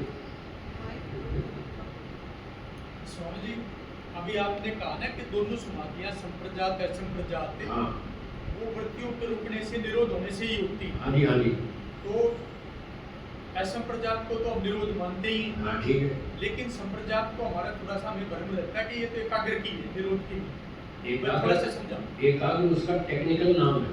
अच्छा, एकाग्र अवस्था चित्त की 5 अवस्थाएं, हाँ, क्षिप्त, मूढ़, विक्षिप्त, एकाग्र, निरुद्ध। तो इसमें चौथी एक एकाग्र, ये चित्त की एक स्टेट का नाम है, स्टेट ऑफ माइंड। चित्त की एक अवस्था का नाम है, टेक्निकल नाम है एकाग्र। एकाग्र का मतलब भी एक विषय में कंसंट्रेशन है। ठीक, और निरुद्ध में जो संप्रज्ञात वाली अनुभूतियां हो रही थी उनको भी रोक दिया गया। ठीक, अनुभूतियों को रोका है, चित्त को नहीं छोड़ दिया। ठीक, चित्त को नहीं छोड़ा, चित्त छोड़ देंगे तो समाधि का फिर तो बेहोशी हो जाएगी। और इसमें एकाग्र में भी 5 तो रोकी ही है, उसमें भी 5 रोकी, ठीक, 5 वृत्तियां, प्रमाण, विपर्य, विकल्प, निद्रा, स्मृति, 5 वृत्तियां दोनों समाधियों में रोकनी है। ठीक, तभी वो योग कहलाएगा। योग चित्त वृत्ति विरोध, चित्त वृत्तियों को रोको, इसका नाम योग। तो योग है 2 तरह का, संप्रज्ञात और असंप्रज्ञात। इसका अर्थ हुआ 5 वृत्तियां तो दोनों में रोकनी है। ठीक, फिर डिफरेंस क्या, अंतर क्या है? जब दोनों में 5 रोक दी तो पता कैसे चलेगा कौन सी संप्रज्ञात और कौन सी असंप्रज्ञात? तो उसका डिफरेंस है कि संप्रज्ञात में वितर्क, विचार, आनंद, अस्मिता, ये संप्रज्ञात है। यहाँ हर समाधि का जो अनुभूति का ऑब्जेक्ट है वो अलग अलग है, अलग अलग वस्तु की अनुभूति होगी। वितर्क में पंचमहाभूत, विचार में 5 सूक्ष्मभूत, आनंद समाधि में इंद्रिय, मन, बुद्धि और अस्मिता में जीवात्मा। ये 4 ऑब्जेक्ट्स हैं, इनका नाम है संप्रज्ञात। जब असंप्रज्ञात होगी तो उसमें ये सारे विषय बंद कर देंगे और ईश्वर विषय होगा, वहाँ ईश्वर की अनुभूति होगी। ये फर्क है। मतलब एक तरह से देखा जाए तो विषय तो उसमें भी ईश्वर है। हाँ, सब में है, सब में उसमें भी विषय है। उसको इसलिए कह दिया अलग से कि 5 तो सब में रोकना, दोनों में रोकनी, और ईश्वर के लिए फिर जो संप्रजात का विषय है उनको भी रोकना, उनको भी रोकना। इसलिए उसको निरोध करो। बस उसको इसलिए निर्णय किया कि पीछे वाली भी बंद करो। पीछे वाले भी, हाँ, ना कि चित्त को हटा दो। हाँ, मतलब विषय तो वहाँ भी ईश्वर हो गया बस। बिल्कुल है, विषय तो है, बिना उसके तो समाधि का ही। अनुभूति के बिना तो समाधि नहीं होती ना, उसको कोई तो अनुभूति होनी चाहिए। अगर अनुभूति नहीं हुई तो वो समाधि नहीं होगी, वो मूढ़ावस्था है। तो इसको मैं ये मान लूँ कि जो निरोध अवस्था है उसमें जो एकाग्रता है वो ईश्वर की है।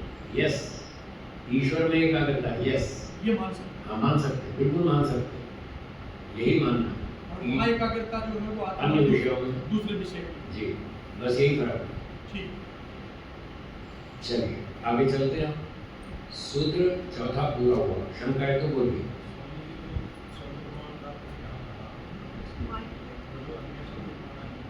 थोड़ा जोर से बोलिए, मेरी बात सुनाई दी आपको?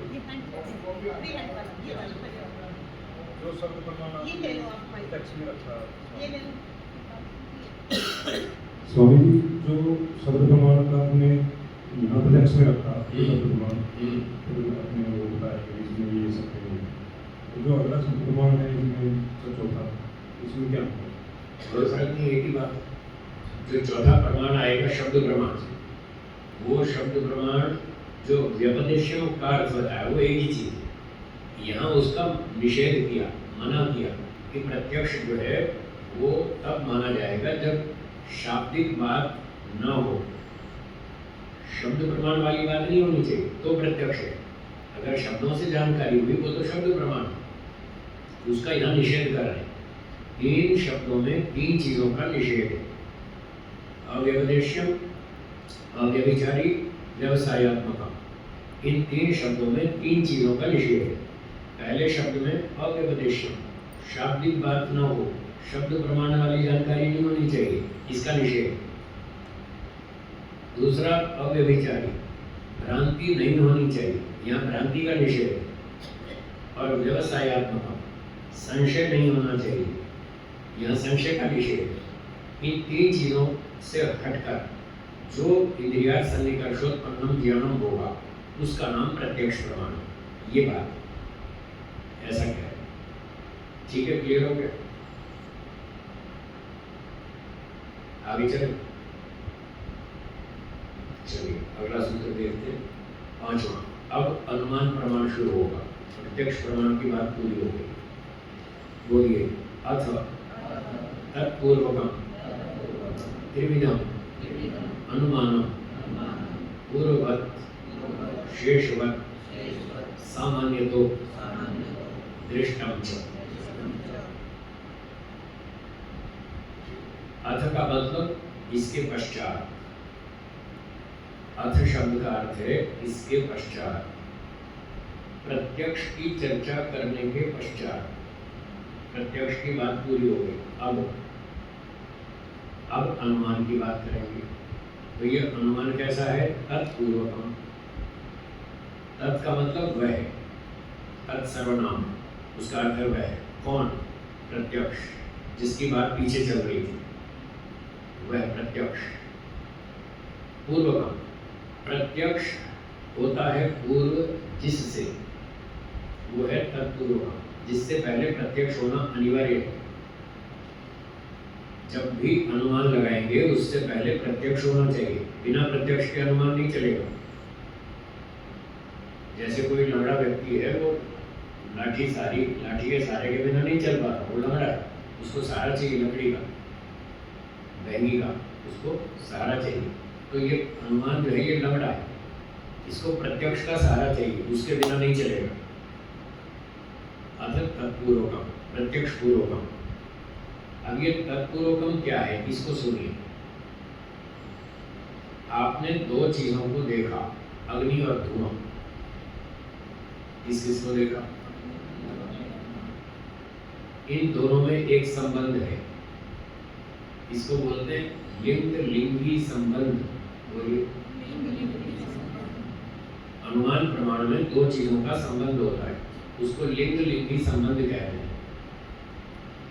लिंग मतलब लक्षण, जो दिख रहा है, जो प्रत्यक्ष हो रहा है, वो है लिंग। और जो नहीं दिख रहा है उसका नाम है लिंगी। जो सामने दिख रहा है, धुआं, एक बिल्डिंग में से धुआं निकल रहा है, तो धुआं देखकर आपने क्या समझा? बिल्डिंग में आग लगी, आग तो दिख नहीं रही।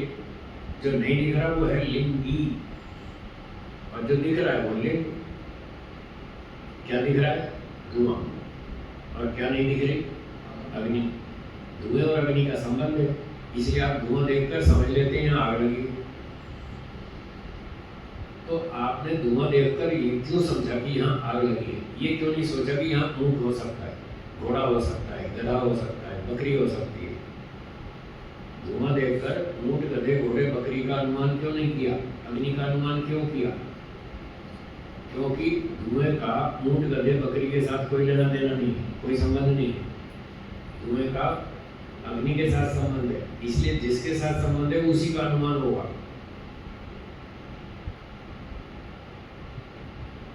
धुआं देखकर अग्नि का ही अनुमान होगा, ऊंट, गधे, बकरी का नहीं होगा, क्योंकि धुएं का इन चीजों से कोई संबंध नहीं है। अब धुएं का अग्नि के साथ संबंध है, ये कैसे पता चला? ये ऐसे पता चला, आपने 2 बार, 5 बार, 10 बार, 20 बार, 50 बार पहले दोनों को साथ साथ देखा है। जब भी आपने धुआं देखा, हमेशा अग्नि थी, ऊंट हमेशा नहीं था धुएं के साथ, गधा हर बार नहीं था, कभी था कभी नहीं था। ऊंट भी देखा, गधा भी देखा, एक जगह धुआं निकल रहा है, पास में ऊंट खड़ा है। पर एक बार देखने से उनके संबंध का निश्चय नहीं हो सकता। एक बार आपने धुआं देखा, जंगल में धुआं उठ रहा है और पास में ऊंट भी खड़ा है, तो दूसरी बार आपने धुआं देखा, वहां ऊंट नहीं था, तो आपको पता चल गया धुएं का ऊंट से कोई संबंध नहीं है। लेकिन दूसरी बार जब धुआं देखा तो अग्नि तो थी, तीसरी बार धुएं के साथ गधा खड़ा था, चौथी बार बकरी खड़ी थी, 5वीं बार एक उल्लू बैठा था धुएं के पास, पर अग्नि हर बार थी।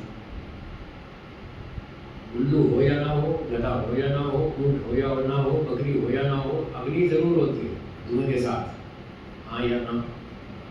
तो ऐसा आपने 2, 4, 5, 10, 20 बार देखा, जगह जगह देखा, अलग अलग समय पर देखा, दिन में भी देखा, रात को भी देखा, नगर में भी देखा, जंगल में भी देखा, कारखाने में देखा, फैक्ट्री में देखा, रेलगाड़ी में देखा, कार में देखा, धुआं निकल रहा है, अंदर अग्नि, इंजन में अग्नि है, तभी तो धुआं आ रहा है बाहर। तो 10, 20, 50 बार दोनों का प्रत्यक्ष किया, साथ साथ थे दोनों, ये है तत्पूर्वक। ऐसा प्रत्यक्ष पहले होना चाहिए, तब उन दो चीज़ों का संबंध आपको पता चलेगा कि धुएं के साथ अग्नि का संबंध है, घोड़े गधे ऊँट बकरी का नहीं है। 50 बार दोनों को साथ साथ देखने पर अब आपको समझ में आ गया कि धुएं का अग्नि से संबंध है। 51वीं बार फिर आपने धुआं देखा, अब अनुमान लगाएंगे। तो तत्पूर्वकम से इतना मतलब लेना, 50 बार दोनों को देखना, 51वीं बार एक को देखना, लिंग को, ये है तत्पूर्वकम। अब इसके बाद आप अनुमान कर सकते हैं। धुआं जब देखेंगे 51वीं बार, तो अब आप अनुमान कर लेंगे, बिना देखे जान लेंगे कि यहाँ अग्नि चल रही है, जिसके कारण ये धुआं उठ रहा है। ये है अनुमान। बोलिए, समझ में आया? ठीक है। 20 बार देखा, माता जी ने आटा गूंथ दिया और बस आटा गूंथ दिया, तो आप समझ गए अब क्या होगा, रोटी बनेगी, क्योंकि पहले 20 बार देख चुके। तो 20 बार माता जी पहले आटा गूंथ चुकी और हर बार रोटियां बनाई इन्होंने, ठीक है। तो 10-20 बार पहले लिंग लिंगी का संबंध आपको देखना पड़ेगा। जब दोनों का संबंध समझ में आ जाए, फिर अगली बार जब केवल लिंग को देखेंगे तो आप लिंगी का अनुमान कर लेंगे। ये लिंग लिंगी कारण कार्य भी हो सकते हैं, कई तरह के हो सकते हैं। धुआं और अग्नि, इन दोनों में कारण कार्य संबंध है। कारण पहले होता है, कार्य बाद में। अब आपको बताना है दोनों में से लिंग कौन है और लिंगी कौन है, धुएं और अग्नि में। कारण, चलो लिंग लिंगी छोड़ो, कारण कार्य बताइए। कारण कार्य कौन कौन है दोनों में से? है अग्नि कारण है, धुआं कार्य। यस, धुआं लिंग, बस। तो आपने धुआं देखा, जिसको आप देखेंगे वो लिंग। बोलिए, जिसको देखेंगे वो, और जिसको नहीं देख रहे वो लिंगी। उस लिंगी का एक और नाम है अनुमेय। अनुमेय पदार्थ जिसका हम अनुमान करेंगे वो है अनुमेय। हाँ, किसके? धुएं का कारण। वो बिना अग्नि के नहीं होगा धुआं, वहाँ भी अग्नि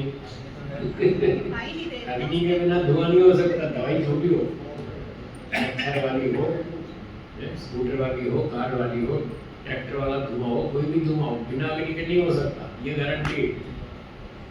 क्योंकि नियम है, कारण के बिना कार्य नहीं होता। आटे के बिना रोटी नहीं बनेगी। तो आटे और रोटी में कारण कार्य संबंध है, धुएं और अग्नि में कारण कार्य संबंध है, बादल और वर्षा में कारण कार्य संबंध है,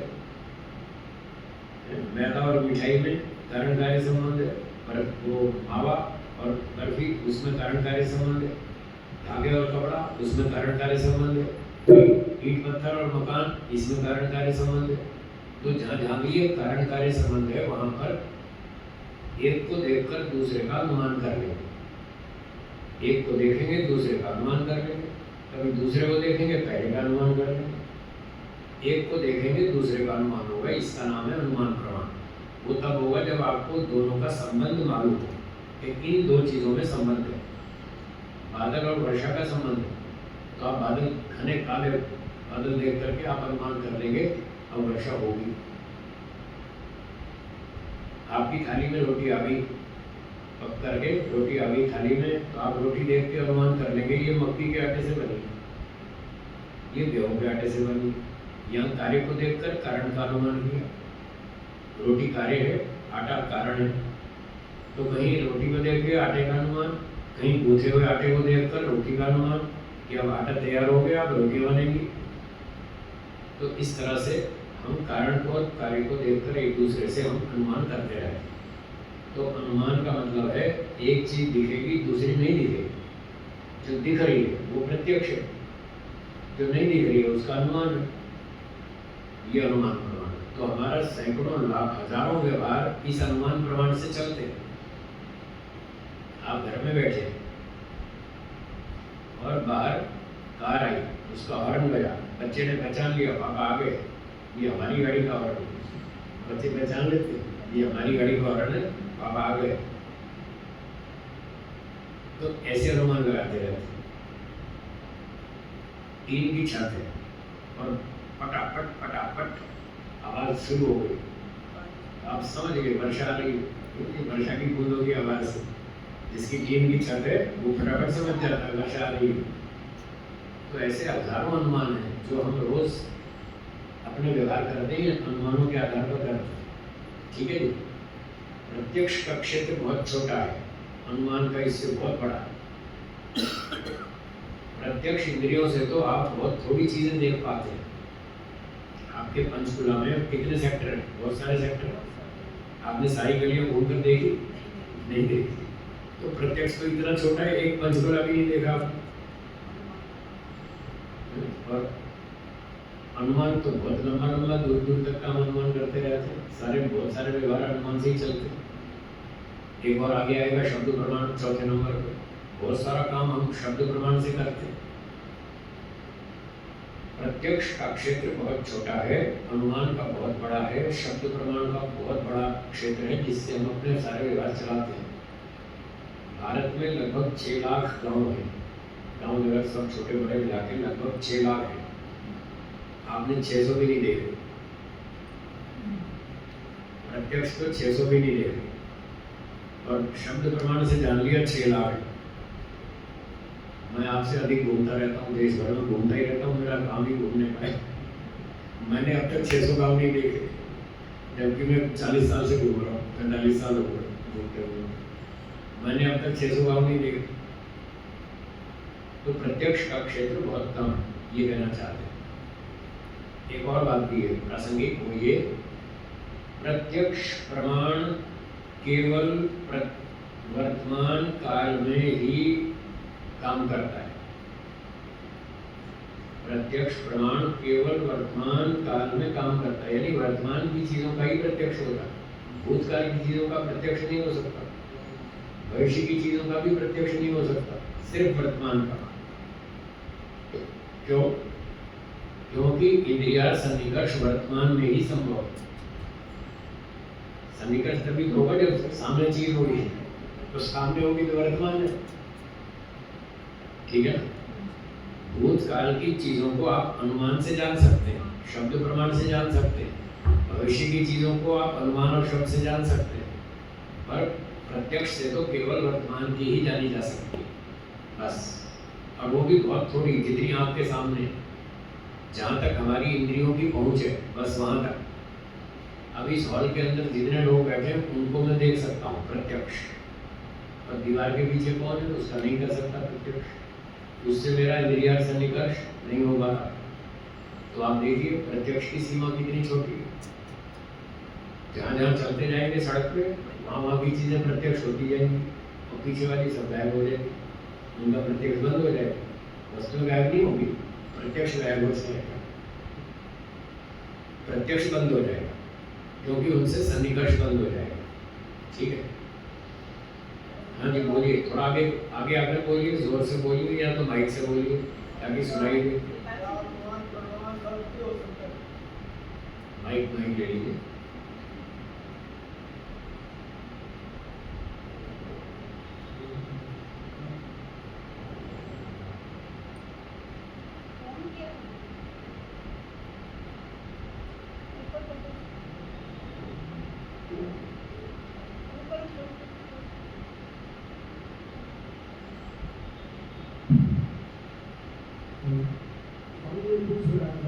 अनुमान प्रमाण गलत भी हो सकता है? अनुमान प्रमाण गलत नहीं हो सकता, अनुमान लगाने वाला व्यक्ति गलत हो सकता है। प्रमाता की गलती हो सकती है, प्रमाण की नहीं। प्रमाण की परिभाषा बताई थी, जिस साधन से कोई वस्तु ठीक ठीक जानी जाए। जिस साधन से कोई वस्तु ठीक ठीक जानी जाए उसका नाम प्रमाण है। तो प्रमाण की गलती कभी नहीं होती, प्रमाता की गलती हो सकती है, जैसे बताया था, रस्सी को उसने सांप समझ लिया, ये प्रमाण की गलती नहीं है, प्रमाता की गलती है, उसको भ्रांति हुई। रस्सी तो रस्सी है, आंख भी आंख है, लाइट कम होने से आपको भ्रांति हो गई, ये प्रमाता की गलती है। ऐसे अनुमान लगाने वाले की गलती हो सकती है, अनुमान की गलती नहीं है। अब थोड़े से बादल हुए और किसी ने घोषणा कर दी साहब बादल हो गए, बरसात आएगी, अभी उसकी गलती है। अभी थोड़े से बादल हुए, अभी वर्षा के लायक बादल नहीं हुए, और बिना परीक्षा के, बिना सोचे समझे उसने ऐसे ही बोल दिया कि साहब बस अब वर्षा होने वाली, तो ये उस व्यक्ति की गलती है। इसको अनुमाता की गलती कहेंगे। किसकी? अनुमाता, अनुमान लगाने वाला व्यक्ति, मनुष्य, उसकी भूल है, प्रमाण की भूल नहीं है। जब काले घने अच्छे खूब सारे बादल हो जाएंगे तब वर्षा होगी गारंटी से, और इसका अनुभव किसान को बहुत अच्छा है। उसका काम है रोज देखता रहता है बादलों को, अभी कितने बादल आए, कितने में वर्षा होगी या नहीं होगी। वो 10-20 साल खूब अध्ययन करता है, उसको समझ आ जाती है, और नगर वालों को पता नहीं चलता। वो थोड़े से बादल देख के घोषणा कर देते कि हाँ बरसात होगी। उनकी गलती हो सकती है, वो प्रमाण की गलती नहीं है। ठीक हो गया? तो प्रत्यक्ष में भी प्रमाण की गलती नहीं है, किसी भी प्रमाण में। प्रमाण सारे परफेक्ट है, उनका जो निर्णय है प्रमाणों का वो 100% करेक्ट है, 100% ठीक है। प्रमाण का प्रयोग करने वाले की गलती हो सकती है, वो अपनी गलती ठीक करे, इसमें प्रमाण का दोष नहीं।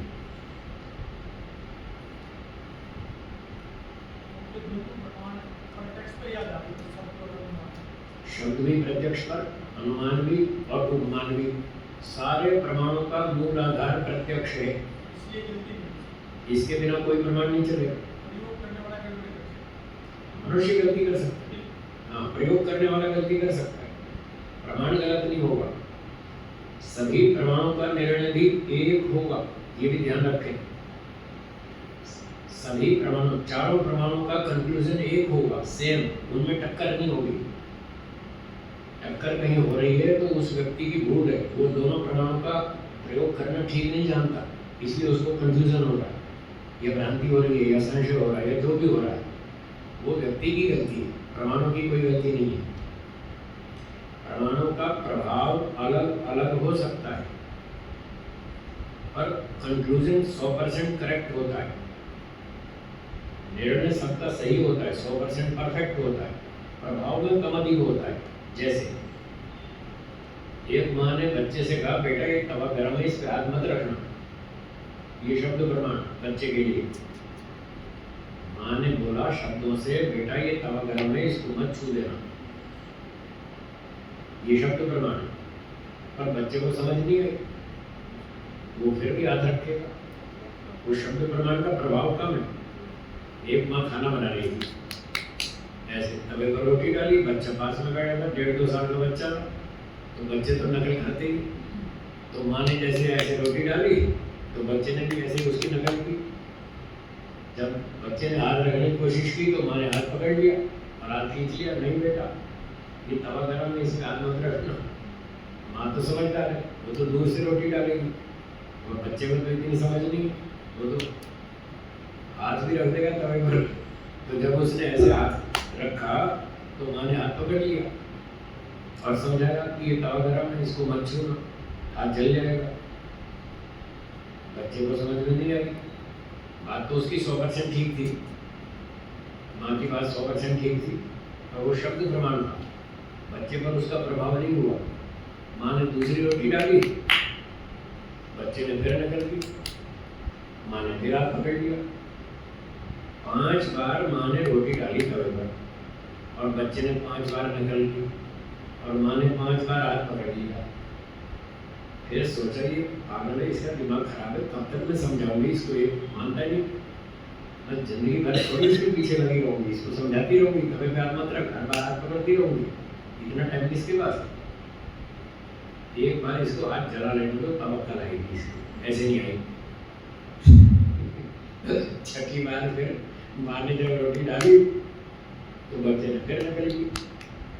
अब जब छठी बार जब बच्चे ने हाथ रखा तो माँ ने हाथ नहीं पकड़ा, ले बेटा तू एक बार जला लो, जब तुझे आइडिया पड़ा। अब छठी बार जब माँ ने हाथ नहीं पकड़ा और बच्चे ने हाथ रख दिया, अब उसको लगा गरम, अब उसने ऐसे हाथ पीछे खींच लिया। अब ये था प्रत्यक्ष। 5 बार क्या था? शब्द प्रमाण। 5 बार शब्दों से समझाया कि ऐसा हाथ मत रखो, उसको समझ में नहीं आई, बात सही थी। लेकिन छठी बार जब प्रत्यक्ष कर लिया, अब उसके समझ आ गई। अब जिंदगी में कभी हाथ रखेगा? नहीं रखेगा। तो ये प्रत्यक्ष प्रभाव, प्रत्यक्ष प्रमाण का प्रभाव, ये सबसे बलवान है। सबसे अधिक प्रभाव प्रत्यक्ष प्रमाण का होता है। अब जब छठी बार हाथ जला लिया बच्चे ने, अब उसको अक्ल आ गई, अब जिंदगी में कभी भी हाथ नहीं रखेगा धर्म पर। और वैसे 5 बार शब्द प्रमाण का कोई असर नहीं होगा। तो ये सारी दुनिया में नियम लागू होता है।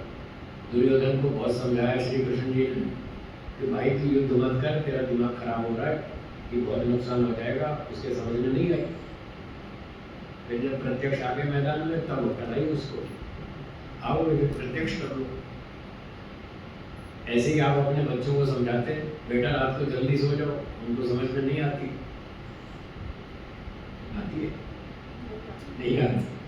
वो नहीं सुनते, आपकी बात नहीं मानते, जागते हैं देर तक, 1 बजे तक, 2 बजे तक जागते रहते। फिर आप कहते हैं बेटा जल्दी सो जाओ, जल्दी उठ जाओ, वो नहीं आती समझ में। जब बीमार पड़ते हैं तब अक्ल आती है, प्रत्यक्ष हो जाता है। जब बीमार होते हैं फिर समझ आता है। तो प्रभाव अलग अलग है। शब्द प्रमाण का प्रभाव कम है, उपमान का प्रभाव कम है, अनुमान का प्रभाव भी कम है। प्रत्यक्ष प्रमाण का प्रभाव सबसे अधिक है, और ये सबसे अंतिम प्रमाण है, सबसे बढ़िया प्रमाण है। जब किसी चीज का प्रत्यक्ष हो जाएगा, बस फिर और किसी प्रमाण की जरूरत नहीं, क्योंकि सबसे अंतिम प्रमाण बलवान यही है। हाँ जी, आगे आगे जिसको पूछना हो माइक ले लीजिए। समय समाप्ति की ओर है, माइक से बोलिए। अद्वितीय की उपलब्धि योगी को जब होती है तो कहते हैं अतीत और भविष्य को उनकी घटनाओं को प्रत्यक्ष कर सकता है। आप ये पूछ रहे हैं कि भूत भविष्य की घटनाओं का योगी को पता चल जाता है। पता चल जाता है। तो वो अद्वितीय।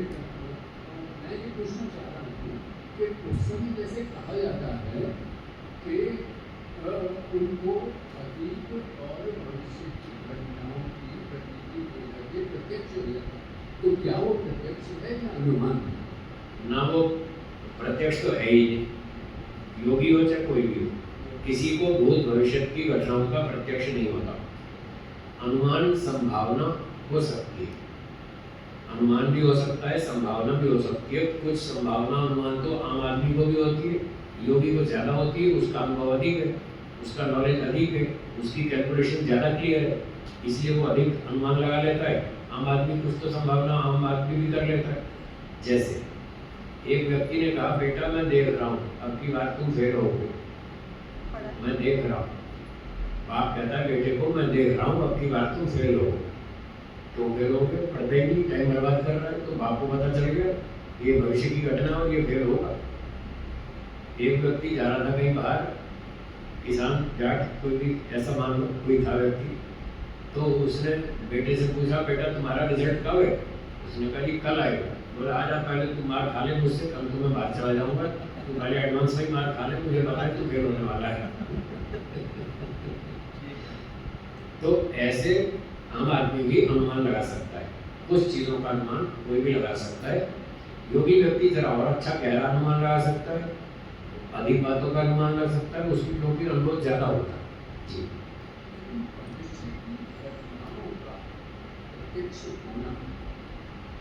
प्रत्यक्ष नहीं हो सकता, इम्पॉसिबल है, नहीं हो सकता। बता सकता है, प्रत्यक्ष नहीं होता, अनुमान हो सकता है, प्रत्यक्ष नहीं होता। प्रत्यक्ष वर्तमान में ही होता है। मैं नहीं कह रहा हूँ, महर्षि गौतम जी कह रहे हैं, महर्षि वात्स्यायन जी कह रहे हैं। कल भी मैंने कहा था कि मैं जो कुछ कहूँगा ऋषियों की बात कहूँगा, अपनी नहीं कहूँगा, और मैं अपनी भी कहूँगा तो बता दूंगा ये मेरा विचार है और ये गलत भी हो सकता है। जब गलत हो सकता है तो मैं क्यों कहूँ, इसलिए मैं कहता ही नहीं। अपनी बात कहता नहीं, दूसरे की सुनता नहीं। हाँ पीछे वाले को दीजिए, कौन पूछ रहे हैं? पीछे माइक दीजिए। विषय सुंदर है। माइक से बोलिए, कान का विषय सुंदर है। माइक स्विच ऑफ है क्या? हाँ। कान का विषय, कान के लिए ये विषय सुंदर है। कान का विषय शब्द है सुनना, ठीक है। और प्रत्यक्ष प्रमाण में वो शाब्दिक बातें नहीं। जी हाँ, जी हाँ, बहुत अच्छा प्रश्न किया आपने। कान से प्रत्यक्ष होता है और कान से शब्द प्रमाण भी होता है, तो दोनों में फर्क क्या है, यही पूछ रहे हैं ना? दोनों में अंतर क्या है, यही जानना चाहते हैं। आपने ये जाना कि 10 सेक्टर से मिठाई आई है, ये कान से सुना, ये शब्द प्रमाण है। तो कान का प्रत्यक्ष क्या है? प्रत्यक्ष ये है, आपको किसी ने कहा कि अनूप जलोटा की नई कैसेट आई है बाजार में, बढ़िया भजन है, एक बार सुन के देखो मजा आ जाएगा। ये सेंटेंस आपने सुना, ये शब्द प्रमाण है। फिर आप मार्केट में जाके वो कैसेट खरीद लाए, सीडी खरीद लाए, अब आपने सीडी को प्ले किया और कान से वो भजन सुने, ये प्रत्यक्ष है। वो कान का ही विषय, शब्द ही विषय है। जब वो भजन आपने सुने तो आपको अच्छा लगा, आनंद आया, ये शब्द था और कान का विषय था, आपने कान से जाना, तो ये प्रत्यक्ष प्रमाण कहलाएगा। लेकिन अगर उसके बारे में इंफॉर्मेशन, सिर्फ एक मोटी सी जानकारी कान से सुन ली कि मार्केट में नई कैसेट आई है, नई सीडी आई है, तो ये शब्द प्रमाण है। दोनों में अंतर समझ में आया? धन्यवाद। समय समाप्त होता है, यहाँ विराम देंगे, बाकी चर्चा शाम को करेंगे। एक बार ओम का उच्चारण करें। ओम।